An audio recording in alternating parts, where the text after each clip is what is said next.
எல்லாருக்கும் வணக்கம். இன்னைக்கு நம்ம கிளாஸ்ல பாஸ்ட் கண்டினியூஸ் டென்ஸ் தான் பார்க்க போறோம்.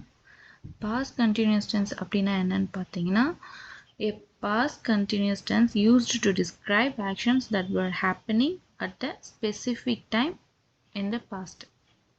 அப்படின்னா என்ன மீனிங் பார்த்தீங்கன்னா, கடந்த காலத்துல ஒரு செயல் தொடர்ச்சியா நடந்துட்டு இருக்கும். அப்படி நடந்துட்டு இருக்கும்பொழுது பார்த்தீங்கன்னா, திடீர்னு ஒரு விஷயம் நடந்திருக்கும். அதுதான் நம்ம பாஸ்ட் கண்டினியூஸ் டென்ஸ்ல சொல்வோம். இப்போ இதுக்கு பார்த்தீங்கன்னா நம்ம சப்ஜெக்ட் யூவி தே வந்தா இதோட ஆக்சிலரி வேர்ப் நம்ம வேர்ட் தான் யூஸ் பண்ணணும். அதே மாதிரி சப்ஜெக்டா ஐ ஹி ஷி இட் வந்தா அதோட ஆக்சிலரி வேர்ப் நம்ம வாஸ் தான் யூஸ் பண்ணணும். இது நீங்க ஞாபகம் வச்சுக்கோங்க. அப்பதான் உங்களோட சென்டென்சஸ் மேக் பண்ணி கிரியேட் பண்ண முடியும். இப்போ அதுக்கான சில எக்ஸாம்பிள்ஸ் நம்ம பார்க்கும்பொழுது உங்களுக்கு புரிய வரும். பாஸ்ட் கண்டினியூஸ் டென்ஸோட ஃபார்முலா என்னன்னு பார்த்தீங்கன்னா, first subject, next auxiliary verb plus verb plus ING, அதாவது present participle plus object. She was reading a book when he called me, அதாவது அவன் எனக்கு கால் பண்ணும்பொழுது அவ படிச்சுட்டு இருந்தா.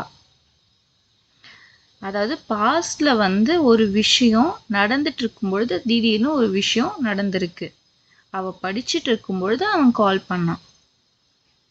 இது பாஸ்ட்ல நடந்த விஷயம். இதுவே நீங்க ஓனா ஒரு சென்டென்சஸ் கிரியேட் பண்ணும்பொழுது பார்த்தீங்கன்னா, my mother was cooking when I came, நான் வரும்பொழுது என்னோட அம்மா சமைச்சிட்டு இருந்தாங்க அப்படின்னு நீங்களும் கிரியேட் பண்ணலாம். He was singing a song for me at the concert, அவன் எனக்காக அந்த கான்சர்ட்ல பாட்டு பாடனான் அப்படின்றது அதோட மீனிங். இங்க ஹீன்றது subject, he I he she it வந்தா நம்ம வாஸ் தான் யூஸ் பண்ணணும்னு சொல்லியிருக்கிறோம். Auxiliary verb was.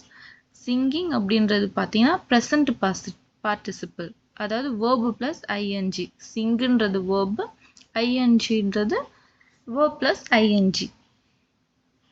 A song for me at the concert ன்றது ஆப்ஜெக்டா வரும். அதோட சென்டென்சஸ் நம்ம மேக் பண்றது. They were playing tennis on the ground, அப்படின்னா அவங்க கிரவுண்ட்ல விளையாடிட்டு இருந்தாங்க பாஸ்ட்ல. அது நடந்து முடிஞ்ச ஒரு விஷயம். அதை தான் நம்ம சொல்றோம்.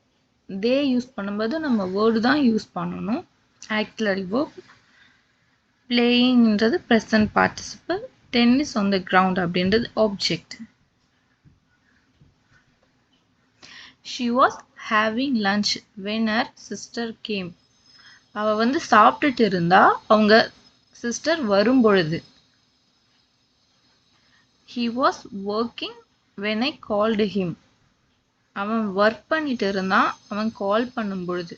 நான் கால் பண்ணும்பொழுது அவன் ஒர்க் பண்ணிட்டு இருந்தான். இதுதான் அதோட meaning. We were eating breakfast when my friends came, நாங்க சாப்பிட்டுட்டு இருந்தோம் என்னோட ஃப்ரெண்ட்ஸ் வரும்பொழுது. உங்களுக்கு புரியுதுங்களா? பாஸ்ட்ல ஒரு விஷயம் நடந்துட்டு இருக்கும் பொழுது இன்னொரு விஷயமும் சேர்ந்து நடக்கும். இதுதான் நம்ம பாஸ்ட் கண்டினியூஸ் டென்ஸ்னு சொல்லுவோம்.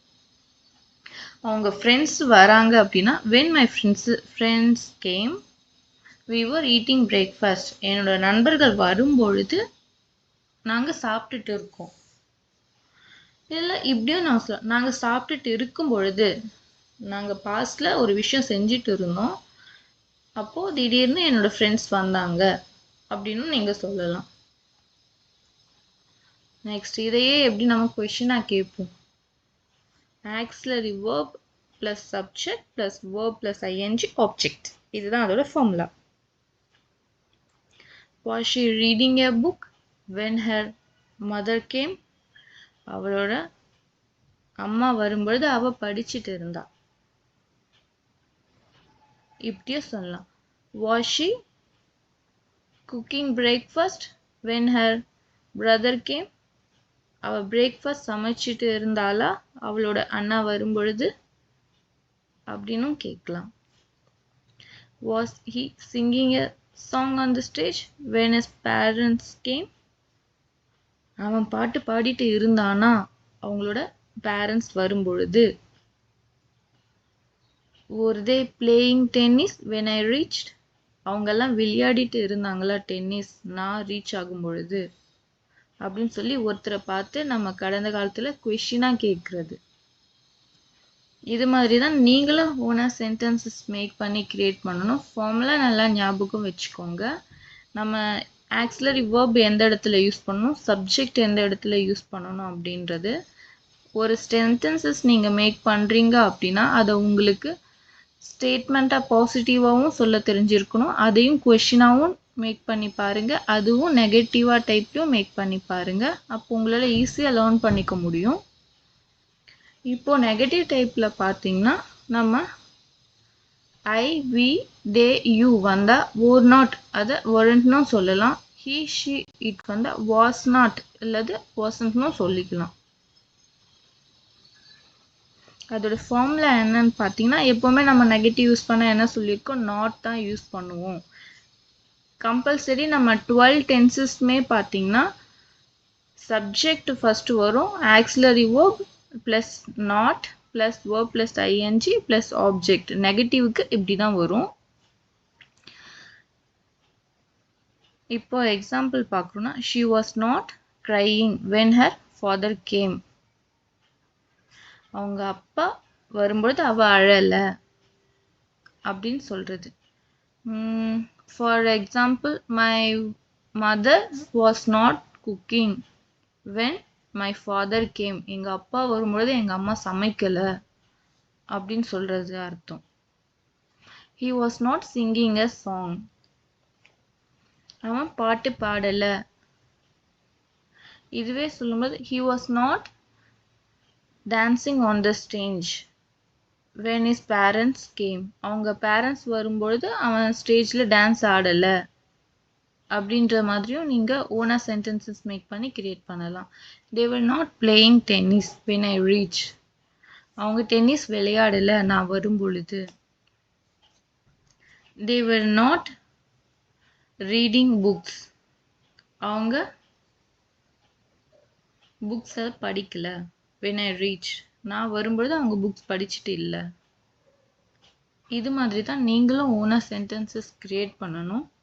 நீங்கள் வீட்டில் இந்த ஃபார்முலாவை வச்சு நீங்கள் மேக் பண்ணுங்க. ஓனா உங்களோட சென்டென்சஸ் நீங்களும் ஈஸியாக லேர்ன் பண்ணிக்கலாம். உங்களுக்கு இந்த சேனல் பிடிச்சிருந்தால் லைக் பண்ணிக்கோங்க, சப்ஸ்கிரைப் பண்ணிக்கோங்க. நன்றி.